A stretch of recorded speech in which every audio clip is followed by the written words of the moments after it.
Okay, let's do a wrap up of the rules of second species counterpoint. This is all of them. Okay, so what I'm going to do here is I'm going to cheat a little bit, and I'm going to read through the list of all the rules. And after I read each one, we'll talk and make sure that I explained it thoroughly, I think. Okay, rule number 1. Start with either a half rest or a half note on the downbeat of the first measure, followed by a half note on the offbeat. The first harmonic interval should be an octave or a unison, or a fifth if the counterpoint is in the upper part. Okay, I think we've talked about that in the last few videos, how we need to start it, and our options for starting it. Good, number 2. End with a whole note in the last measure, and the harmonic intervals 5-6-8 or 5-3-8 or unison. Or set the last 2 notes with whole notes 6-8 or 3-8 unison or unison, as in first species. So what those numbers mean is 5-6-8 means the interval. So 6-8 is going to be our leading tone to an octave from something else. So 6-8. So remember, this was bad. This is parallel. So what they really want is 5-6-8 would be that.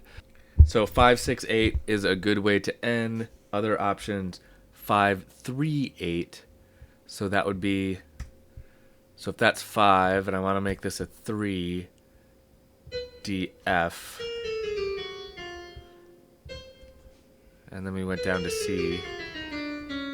That doesn't work very well in this context. That would be 5-3-8.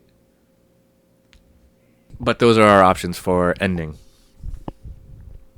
Okay, number 3.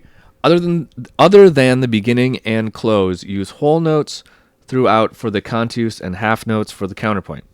An immediate repetition of the same pitch is not allowed within the bar or over the bar line. I'm not sure if we addressed that last one. You can't repeat pitches. So, for example, this would not be allowed the same pitch twice. And what they're saying is whether or not it's the 2 notes within a bar or 2 notes over a bar.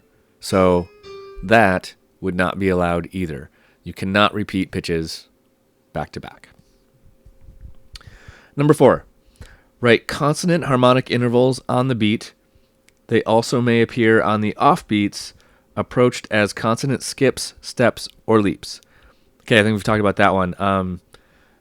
All the beats have to have consonant intervals on it. The offbeats can have consonant intervals as long as they're set up through a consonant step, skip, or leap.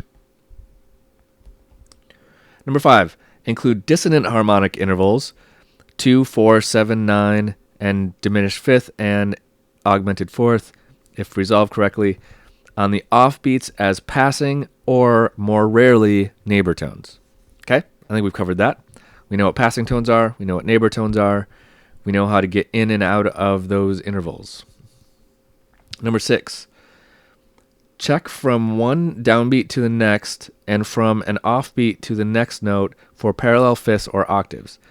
Perfect consonances from one offbeat to the next offbeat are allowed, but no more than 2 in a row.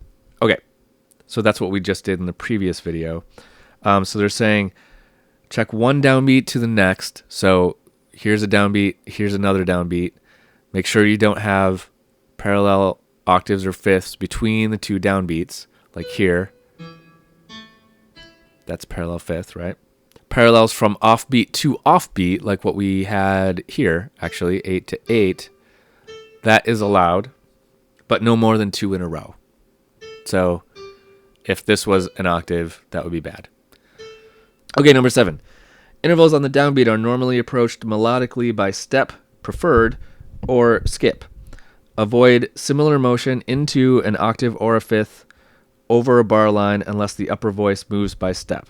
So this is what I was talking about when I said avoid similar motion, kind of in general, if you can, because that's when you get in the danger zone for creating parallels. Number 8, use no accidentals except to raise flat 7 and flat 6 if necessary at the close in minor settings.